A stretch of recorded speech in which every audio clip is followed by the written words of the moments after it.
اس طرح انسانوں پر حق کی گواہی دینی ہے جس طرح نبی کریم صلی اللہ علیہ وسلم نے اپنی 23 سال کی قلیل مدت میں حق کو واضح کر دیا تھا اپنے قول سے اور اپنے عمل سے. پھر قرآن مجید نے جہاں یہ بات کہی تھی کہ اللہ کے رسول کا مشن یہ ہے کہ وہ نظام باطل پر دین کو غالب کرے، چاہے یہ بات مشرکین کو کتنی ناگوار گزرے. وہیں اس کے بعد یہ کہا گیا یا ایھا الذین آمنوا هل ادلکم علی تجارۃ تنجیکم من عذاب الیم تؤمنون باللہ ورسولہ وتجاہدون فی سبیل اللہ باموالکم وانفسکم ذالکم خیر لکم ان کنتم تعلمون. اے ایمان لانے والو، میں بتاؤں وہ تجارت تمہیں جو تمہیں عذاب علیم سے، دردناک عذاب سے چھٹکارا دلا دے. وہ کیا تجارت ہے؟ اس کی انویسٹمنٹ کیا ہے؟ اس کی پونجی کیا ہے؟ اس کا سرمایہ کیا ہے اس تجارت کا جس کو تم لگا کر خرچ کر کے عذاب علیم سے، دردناک عذاب سے بچ سکتے ہو؟ فرمایا گیا وہ ہے تؤمنون باللہ، اللہ پر ایمان لاؤ، ورسولہ، اور اللہ کے رسول پر ایمان لاؤ، اور جہاد کرو اللہ کے راہ میں اپنے مالوں سے، اپنی جانوں سے. یہی تمہارے لیے بہتر ہے اگر تم جانو. پھر ایک اور مقام پہ اس امت کے مشن کو واضح کرتے ہوئے کہا گیا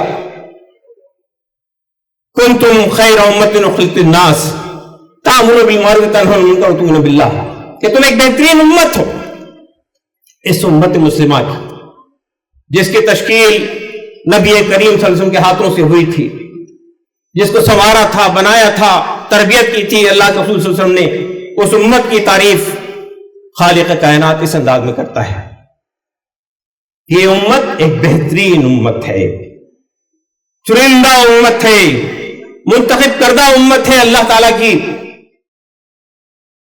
اخرجت للناس، جسے برپا کیا گیا ہے، جسے کھڑا کیا گیا ہے، جس کی بعثت ہوئی ہے پوری انسانیت کے لیے، تمام انسانوں کے لیے. یہ امت مسلمانوں کی فلاح و بہبود کے لیے نہیں کھڑا کی گئی تھی. یہ امت مسلمانوں کو دنیا کے اندر ایک بڑی بالادست قوم بنانے کے لیے نہیں کھڑی گئی تھی. اس امت کو پوری انسانیت کے سامنے لا کھڑا کیا گیا تھا. اس مشن کے ساتھ تأمرون بالمعروف، بھلائیوں حکم دے، وتنہون عن المنکر، اور برائیوں سے روکے، اور اللہ پر ایمان رکھے. یہ مشن تھا. بھلائیوں میں سب چیز شامل ہے. خدا کے سامنے خدا کی بندگی کی دعوت دینا بھی بھلائی ہے، لوگوں کو برائیوں سے بچانا بھی بھلائی ہے.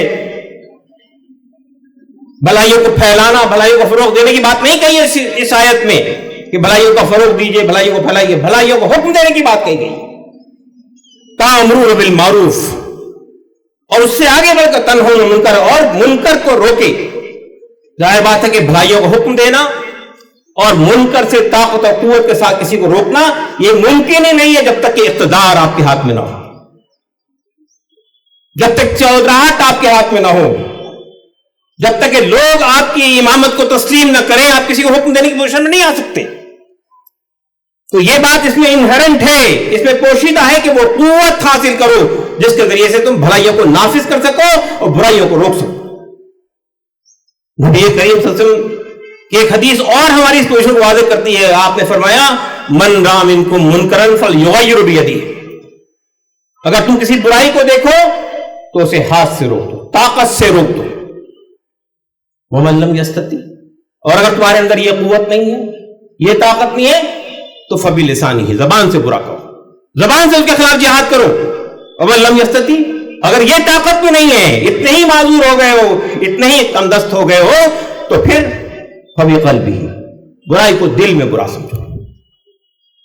میں ابھی اس طرف نہیں آ رہا ہوں کہ ہم کہاں کھڑے ہیں، مگر اس پر جائزہ لے کر دیکھیے کیا اس ایمان کے کم ترین درجے میں بھی ہم کھڑے ہوئے ہیں. ہمارے درمیان شرک اور بت پرستی کے بازار گرم ہیں، ہمارے درمیان ظلم زیادتی کا ماحول برپا ہے، ہمارے درمیان شرک اور بت پرستی کے بڑے بڑے مورچے سجے ہوئے ہیں. کبھی ہمارے ذہن پر، ہمارے دل پر کوئی چبھن ہوتی ہے، کبھی ہماری راتوں کی نیند خراب ہو جاتی ہے، کبھی ہمارا دل کا سکون غارت ہو جاتا ہے. اگر نہیں ہے تو ایمان کے کم ترین درجے کو تلاش کیجئے کہ ہمارا ایمان کا درجہ کہاں ہے، کس جگہ ہے. کہ اللہ کے رسول فرماتے ہیں کہ ایمان کا سب سے کم ترین درجہ یہ ہے کہ آدمی اگر کسی برائی کو دیکھے تو دل میں برا سمجھے، کوڑھے، اضطراب ہو، بے چینی ہو، پریشانی ہو، اس کے خلاف ہم تو آرام سے زندگی گزار رہے ہیں۔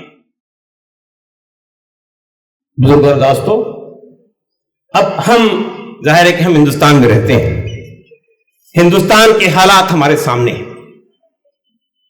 آپ دیکھیے ہر طرف ظلم ہے، زیادتی ہے، شرک و بت پرستی کے اڈے بنے ہوئے ہیں، انسان کا خدا بنا ہوا ہے، انسانوں کو مختلف قبائل میں، ذات برادروں میں بانٹ کر عز و شرف کے نئے نئے پیمانے بنا دیے گئے ہیں۔ ان کے درمیان ہم زندہ ہیں۔ آپ مکے کے اس ماحول کو سامنے رکھیے اور اپنے ملک کے اس ماحول کا موازنہ کیجیے، ایسا لگتا ہے کہ ہم واپس اس ماحول میں لوٹ گئے ہیں۔ اس سے زیادہ خراب حال ہے، اس لیے کہ انسان کے پاس ٹیکنالوجی ہے، ان کے پاس سائنسی ایجادات ہے، ظلم کو پھیلانے کے نئے نئے طریقے اس نے ایجاد کر لیے ہیں، انسانوں پر اپنی حکمرانی کو مسلط کرنے کے نئے نئے ضوابط بنا لیے ہیں، نئے نئے افکار و خیالات گھڑ لیے گئے ہیں۔ انسان مادہ پرستی کا شکار ہو گیا ہے۔ ہر آدمی کو صرف اپنی پڑی ہوئی ہے کہ میری دنیا بدل جائے، میرا بینک بیلنس بڑھ جائے، میرے پاس کاریں آ جائیں، میرے پاس عمارتیں آ جائیں، ہر آدمی مست ہے۔ اس ماحول میں اس امت کو کھڑا کیا گیا ہے۔ 1 ارب 36 کروڑ انسانوں کے درمیان 20 کروڑ کی یہ امت نمائندہ ہے، اس پیغام کی امین ہے جو نبی کریم صلی اللہ علیہ وسلم نے آج سے 14 سال پہلے جو انقلاب برپا کیا تھا، سال انقلاب، اس انقلاب کی امین ہے، اس دعوت کی امین ہے۔ کتنے عظیم مرتبے پہ قائم ہے، لیکن کیا اس کے تقاضوں کو پورا کر رہی ہے؟ کیا یہ ہزاروں لاکھوں کروڑوں انسان جو ہمارے اطراف پہ ہیں، کبھی ان تک بات کرنے کی، ان تک پہنچنے کی، ان کے سامنے حق کی دعوت کو پیش کرنے کی، نبی کریم صلی اللہ علیہ وسلم کو ایک ماڈل کے طور پہ پیش کرنے کی ہمیں توفیق ہوتی ہے؟ یہ انسان، یہ ملک ہمارا جس نے انسانوں کو اپنا خدا بنا لیا ہے، اوتار کے نام پر جھوٹے خداؤں کو خدا بنا لیا ہے، وہ کسی ماڈل کی تلاش میں ہے۔ نبی کریم صلی اللہ علیہ وسلم سے بہتر ماڈل، اس سے بہتر اسوہ اور کون سا ہو سکتا ہے؟ جماعت اسلامی ہند دراصل اس امت کے اندر اس احساس کو جگانے کے لیے کھڑی ہوئی ہے، یہ احساس کہ ہم اس دعوت کے امین ہیں۔ کل قیامت کے دن یہ ہزاروں لاکھوں کروڑ انسان ایک طرف ہوں گے اور ہم خدا کی رات میں ایک طرف کھڑے کیے جائیں گے اور ہم سے سوال کیا جائے گا۔ مشرکین سے جب پوچھا جائے گا کہ آپ خدا سے آشنا کیوں نہیں ہوئے، آپ نے اپنے آپ کو اللہ رب العزت کے سامنے کیوں نہیں جھکا دیا، آپ نے اسلام کو قبول کیوں نہیں کیا، تو ان کا جواب کیا ہوگا؟ ہماری نمازیں، ہماری عبادتیں، ہماری تقویٰ پرہیزگاریاں، خدا کے سامنے عز و نیاز کرنا، یہ سب ایک طرف، اور جو مشن، جو ذمہ داری، جو کام آپ کے سپرد کیا گیا تھا، اگر ہم نے اس کام کو انجام نہیں دیا تو خدا کی عدالت میں ہم مجرم قرار پائیں گے۔ یہ تمام لوگ ہم پر الزام لگائیں گے کہ یہ وہ لوگ ہیں جن کی وجہ سے ہماری آخرت تباہ ہوئی ہے، جن کی وجہ سے ہماری دنیا بھی خراب ہوئی اور آخرت بھی تباہ ہوئی۔ جماعت اسلامی ہند اس اضطراب کو، اس بے چینی کو، اس درد کو، اس احساس کو آپ کے اندر پیدا کرنا چاہتی ہے، اپنے اندر بھی اور آپ کے اندر بھی۔ جماعت بنا کر، ہزاروں کو بھیڑ کو اکٹھا کر کے، ان کو مانجھ کے تربیت کر کے ایک کیڈر تیار کرنے کے لیے ہم نہیں کھڑے ہوئے، صرف یہ کام پوری امت کا ہے۔ مولانا مودودی علیہ الرحمہ نے 1941 میں جو آواز دی تھی، پورے ہندوستان کو آواز دی تھی، پوری امت کو آواز دی تھی کہ آؤ اس کام کو کرنے کے لیے آئیے، یہ کام ہمارا ہے، یہ مشن ہے، اسی کے لیے ہم برپا کیے گئے تھے۔ جو چند لوگ ساتھ میں آئے تھے ان کو لے کے اجتماعیت بنائی۔ یہ جماعت اسلامی ایک اسٹاپ گیپ ارینجمنٹ ہے، ملت کے اندر کوئی جماعت بنانا تقاضا نہیں ہے، بلکہ پوری ملت کو جو امت وسط ہے، امت خیر ہے، اس مقام پر لانا مقصود ہے جو اس کا مقام ہے، جو اس کی حیثیت ہے۔ جماعت اسلامی احیاء امت کا کام کر رہی ہے، امت کو کھڑا کرنے کا کام کر رہی ہے کہ آئیے کھڑے ہوئیے۔ آج جو چاروں طرف سے ہم پہ الغار ہے، آج جس طرح سے ہم اس ملک کے اندر بے بس کر دیے گئے ہیں، ہم نماز اللہ نہیں پڑھ سکتے، ہم اذان نہیں دے سکتے، ہماری خواتین حجاب کر کے باہر نہیں نکل سکتی، ہماری دنیا اجیرن کر کے رکھ دی گئی ہے، روزانہ نت نئے واقعات ہو رہے ہیں، لنچنگ کے واقعات ہو رہے ہیں، ہماری جانوں پر آفتیں آ رہی ہیں، ہمارے مال ہڑپ کیے جا رہے ہیں، ہماری شہریت کو چیلنج کیا جا رہا ہے۔ ہمارے لیے ان لوگوں نے دنیا کو تنگ کر کے رکھ دیا ہے، لیکن جب ہم اپنا جرم ان سے مطابقت کرتے ہیں، میں اس کو جسٹیفائی نہیں کر رہا ہوں، جو کچھ اس ملک کے لوگ کر رہے ہیں، جو کچھ اس ملک کے گنڈے بدماش عناصر کر رہے ہیں، اس کو میں جسٹیفائی نہیں کر رہا ہوں، لیکن ذرا آپ سوچئے ان کا یہ ظلم جو ہے وہ آپ کی دنیا کو غارت کرنا چاہتے ہیں، لیکن آپ نے ان کی آخرت کو غارت کر دیا ہے۔ آپ بڑے شوق سے یہ کہتے ہیں کہ 1000 سال سے ہم نے اس ملک میں حکومت کی، لیکن یہ بھی المیہ ہے کہ 1000 سال کے بعد آپ اس ملک میں اقلیت میں ہیں۔ تاریخ گواہ ہے، تاریخ گواہ ہے کہ اقلیت اور اکثریت کے جو پیمانے ہیں وہ اسلام کے اندر میں کوئی حیثیت نہیں رکھتے ہیں۔ جب نبی کریم صلی اللہ علیہ وسلم حضرت ابوبکر صدیق کے ساتھ ہجرت پر نکلے تھے، مکے سے جا رہے تھے واپس، اس حالت میں کہ چھپتے چھپاتے جا رہے تھے، غار ثور میں آپ پناہ لیے ہوئے تھے اور دشمن غار ثور کے دہانے تک پہنچ گیا تھا۔ حضرت ابوبکر صدیق نے کہا اللہ کے رسول اب کیا ہوگا؟ کیا جواب تھا؟ لا تحزن ان اللہ معنا، غم نہ کرو اللہ ہمارے ساتھ ہے۔ بدر کے میدان میں ہم اقلیت میں تھے، 313 نے 1000 کا مقابلہ کیا، احد میں ہم اقلیت میں تھے، خندق میں ہم اقلیت میں تھے، احزاب میں اقلیت میں تھے، تبوک میں اقلیت میں تھے۔ اسپین کی ساحل پہ جب ہم نے چند کشتیوں میں سوار ہو کر قدم رکھا تھا، کشتیاں جلا دی تھی، جانے کا راستہ ختم کر دیا تھا، دو ہی راستے چھوڑے تھے، یا تو غازی ہوں گے یا شہید ہوں گے، اور دونوں حصے سے ہماری کامیابی ہے۔ تاریخ نے یہ بتا دیا کہ وہ چند کشتی بردار لوگوں نے طارق بن زیاد کی قیادت میں انہوں نے 608 سال تک اسپین کو حکمرانی کی۔ یہ جو قلت تعداد کی ہم شکایت کرتے ہیں یہ کوئی حیثیت نہیں رکھتا ہے۔ اللہ کی عزت اور تائید اگر آپ کو حاصل ہو تو کافی ہے، اگر ایک خدا میرے لیے۔ بزرگوں بھائیوں، میرا وقت ختم ہو گیا، میں یہ بات کہنا چاہتا ہوں آخر میں کہ جماعت اسلامی ہند کوئی الگ، کوئی انفرادی، کوئی منفرد دعوت نہیں لے کے کھڑی ہوئی ہے۔ یہ دعوت وہی دعوت ہے جو اللہ کے پیغمبر حضرت السلام سے لے کر نبی کریم صلی اللہ علیہ وسلم تک لاتے رہے ہیں۔ یہ پیغام وہی پیغام ہے جس کو آج سے 14 سال پہلے نبی کریم صلی اللہ علیہ وسلم نے پوری کلیت کے ساتھ میں فرد کی ذات پر بھی، فرد کی اجتماعیت پر بھی غالب کر دیا تھا۔ ہم اور آپ اس دعوت کے امین ہیں، آئیے کھڑے ہوئیے۔ اس سے پہلے کہ ہماری مہلت عمل ختم ہو جائے، اس سے پہلے کہ انسان کا جو روح کا اور جسم کا رشتہ منقطع ہو جائے، اس سے پہلے کہ لوگ ہمیں اٹھا کر خواب کا پیوند کر دیں، اس سے پہلے کہ ہمارے اعضاء و جوارح کام کرنا بند کر دیں، اس سے پہلے کہ ہم بستر مرگ پہ پہنچ جائیں، آئیے کھڑے ہوئیے اور اس ذمہ داری کو ادا کرنے کے لیے میدان عمل میں آئیے۔ ربنا تقبل منا انک انت السمیع العلیم وتب علینا انک انت التواب الرحیم، واخر دعوانا الحمد للہ رب العالمین۔